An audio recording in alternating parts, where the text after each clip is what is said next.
Good morning everyone. आज हम standard 7 का लेसन नंबर 2 आज देखने वाले हैं। एक था राम। एक विद्यार्थी के बारे में यह घटना डॉक्टर श्री प्रसाद जी ने बताने की कोशिश की है कि हालात समय के अनुसार विद्यार्थी नहीं रहा है, उसमें तरह तरह के बदलाव हो रहे हैं और जाने अनजाने में वो क्रोधित हो जाते हैं, टीचरों से झगड़ा कर लेते हैं, अपशब्द बोलते हैं। तो जो शिक्षक और विद्यार्थियों का जो संबंध है, जो तारतम्य है, उसमें बहुत गहरा बदलाव दिखाई देता है। तो इस लेसन में वही बताने की कोशिश की है प्रसाद जी ने। स्वार्थ में आदमी अपना विवेक खो बैठता है। हर एक इंसान की अपनी अपनी मनीषा होती है, अपने अपने विचार होते हैं कि आज छोटा बच्चा से लेकर बड़े व्यक्ति तक मानसिकता पूरी तरह बदल गई है। इसके लिए लेखक कहते हैं कि हर आदमी के विवेक में स्वार्थ बैठ गया है। उस समय उसे उचित अनुचित का ज्ञान भी नहीं रहता है। कभी कभी जाने अनजाने में कहो या जानबूझ के कहो, कुछ कुछ बच्चे ऐसे होते हैं क्लास में कि वो क्या करते हैं, अपना विवेक खो देते हैं। अपने उचित क्या है, अनुचित क्या है, इन सारी बातों की तरफ वो ध्यान नहीं देते हैं और कुछ ना कुछ हरकतें ऐसे करते रहते हैं जिसके कारण माता पिताओं को भी अपने बच्चे की वजह से बहुत बड़ी ग्लानि महसूस करनी पड़ती है। कहानी के प्रमुख पात्र राम के साथ भी यही हुआ और कहानी का मुख्य पात्र कौन है? राम है और राम के साथ भी यही हुआ। राम वैसा ही एक स्कूल में पढ़ने वाला एक बच्चा है, किसी कारणवश वो अपने अध्यापक से ऐसी गलती कर बैठता है। उसने कुछ संगति में आकर अपने गुरु का अपमान किया।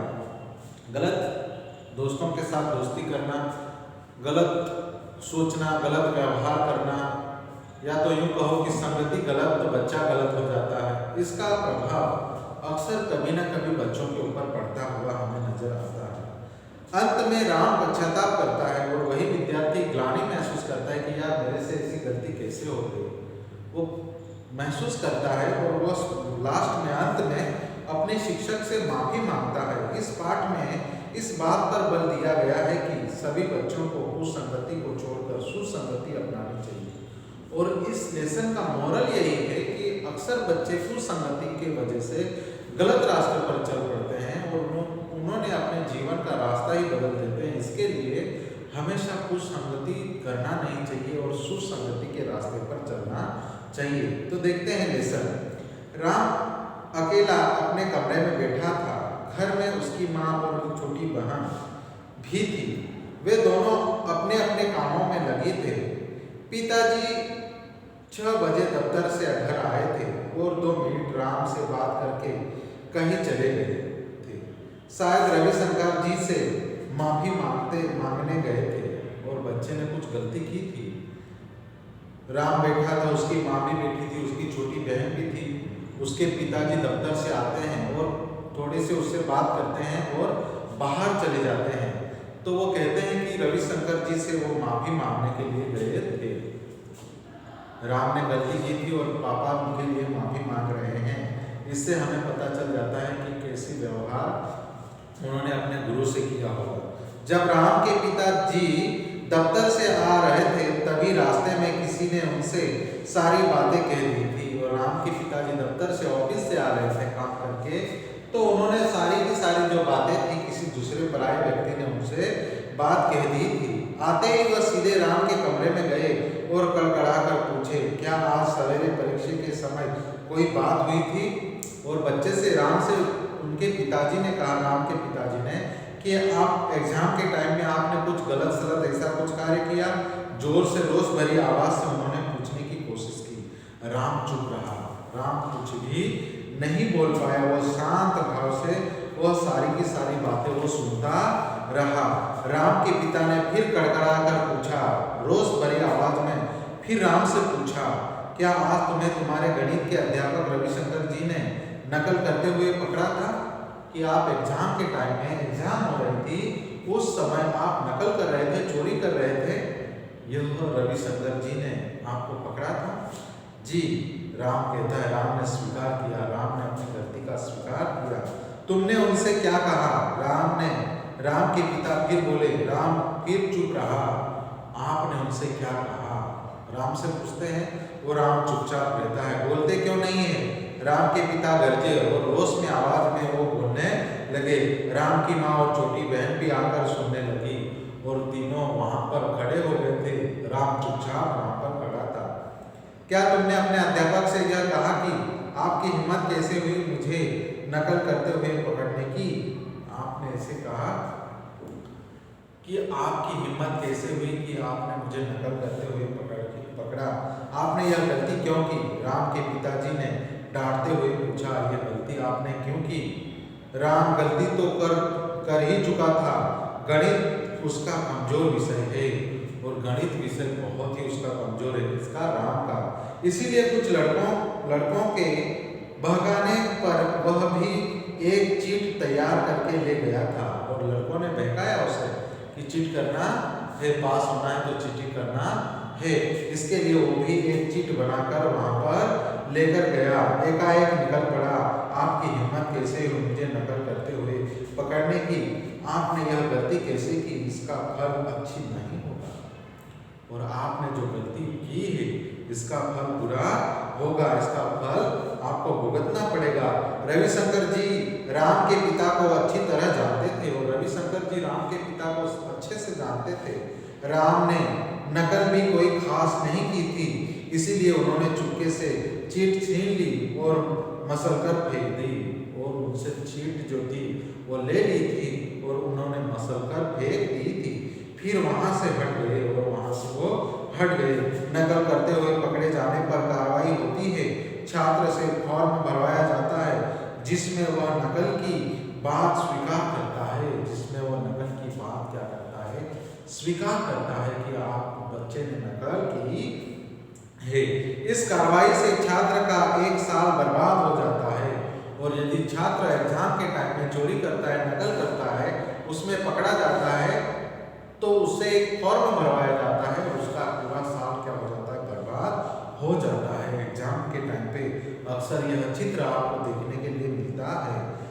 रविशंकर जी ने शायद यह सोचकर कोई कार्रवाई नहीं की कि कहीं राम का 1 साल बर्बाद न हो जाए और उसके शिक्षक ये नहीं चाहते हैं कि उसका पूरा साल बर्बाद हो जाए। उसका नुकसान उन्होंने जरा भी नहीं चाहा। वो चाहते थे कि यह बच्चा सही से रहे, बर्बाद न हो जाए और वह आगे पढ़ भी न सके और 1 साल बर्बाद होने की वजह से उसके मन में डर बैठ जाएगा और उन्होंने नहीं चाहा कि इसका 1 साल बर्बाद हो, आगे की पढ़ाई इसकी छूट जाए। राम के पिता बहुत रईस आदमी भी नहीं है, फिर उनसे परिचित भी है, किंतु राम इस बात को नहीं जानता था। राम के पिता बहुत पैसे वाले हैं, बहुत धनी व्यक्ति है, ऐसा भी नहीं है। राम के पिता एक साधारण व्यक्ति थे, भले ही वो नौकरी करते थे परंतु वो साधारण व्यक्ति थे। वो रविशंकर जी वह जानते थे। उनके पिताजी गणित के अध्यापक से परिचित है। वह यह भी नहीं जानता था कि कोई इस घटना को उसके पिता से भी कह सकता है और राम को ये नहीं पता था कि रविशंकर जी और राम के पिता जान पहचान थी और किस गलती करने के बाद उनके पास वो बोलेंगे इसके भी बारे में वो नहीं जानते थे। नहीं तो वह ऐसा न करता या कहता। ऐसा दोष उसमें कुछ ही दिनों से आया था और ऐसा जो दोष था, यह जो गलती कर रहा था उसके कुछ ही दिनों पहले यह गलती कर रहा था। संग सोहबत के कारण नहीं तो वह एक ऐसी गलती कभी नहीं करता। और राम को रविशंकर जी जानते थे कि यह बच्चा अच्छा है परंतु उसकी संगति गलत होने की वजह से यह गलती कर बैठा है, वैसा नहीं करता। तुम्हें शर्म आनी चाहिए अपने व्यवहार पर। कौन कहता है? राम के पिताजी राम से कहते हैं कि तुम्हें शर्म आनी चाहिए। मुझे नहीं मालूम था कि तुम ऐसे हो, मुझे बिल्कुल पता नहीं था कि आप ऐसे हो। दुखी होकर राम के पिता बोले और तेजी से घर के बाहर निकल गए और दुखी होकर वो घर के बाहर निकल गए। उनके चले जाने के बाद माँ ने लाख पूछा पर राम ने कुछ नहीं बताया। राम की माँ राम के पास आई और उनसे पूछने की कोशिश करने लगी। राम से बहुत सारी जानकारी वो पूछने लगी परंतु उन्होंने एक शब्द भी नहीं बोला। हार कर उसकी माँ रसोई घर में चली गई और उनसे ना बोलने के कारण वह हार गई और उसकी माँ रसोई घर में चली गई। बहन छोटी थी, वह पूछती भी क्या, बहन उससे छोटी थी और पूछने की कोशिश भी करती तो क्या। अब राम अपने कमरे में अकेला था और मन ही मन घुट रहा था। उसे आश्चर्य हो रहा था कि उसके मुंह से ऐसी बात कैसे निकली, और राम मन ही मन पश्चाताप कर रहा, ग्लानि महसूस कर रहा कि अरे यार, मैंने इतनी बड़ी गलती कर दी और इतना बड़ा बवाल हो गया, ऐसी गलती मैंने की तो कैसे की। उल्टा कोतवाल को डांटे। अध्यापक जी सही काम कर रहे थे और वह कह रहा था कि गलत काम कर रहे हैं। अध्यापक अपना सही काम कर रहे थे, परंतु राम को लगा कि अध्यापक मेरे खिलाफ गलत काम कर रहा है। सही, यही सब सोचकर उसे दुख हो रहा था कि जो अच्छा इंसान था, मेरी भलाई के बारे में सोच रहा था और मैंने भला बुरा उसे कह दिया। राम ने अपने मन में बहुत अधिक घुट रहा था। वह अत्यंत दुखी हो रहा था। एक ऐसे अध्यापक का अपमान करके जिनका विद्यालय में सभी सम्मान करते हैं, मैंने एक ऐसे अध्यापक, ऐसे सर का मैंने अपमान किया है, जो हमारे अपने स्कूल में, अपने विद्यालय में सब लोग उसका क्या करते हैं, सम्मान करते हैं। राम सोच रहा था, मैंने अपने अध्यापक का अपमान किया, उन्होंने नकल वाली पर्ची अवश्य ली, किंतु मुझे निष्कासित होने से बचाया। मुझे निष्कासित 1 साल बर्बाद होने से उन्होंने मुझे बचाया। यदि वे चाहते तो फॉर्म भरवा लेते और तब मेरा 1 साल बर्बाद हो जाता, और मेरा 1 साल क्या हो जाता, बर्बाद हो जाता। परंतु मेरी अच्छाई के लिए मेरे सर ने, रविशंकर जी ने मेरे भलाई के बारे में सोचा, फिर भी मैं उनसे अलग डांट पड़ा।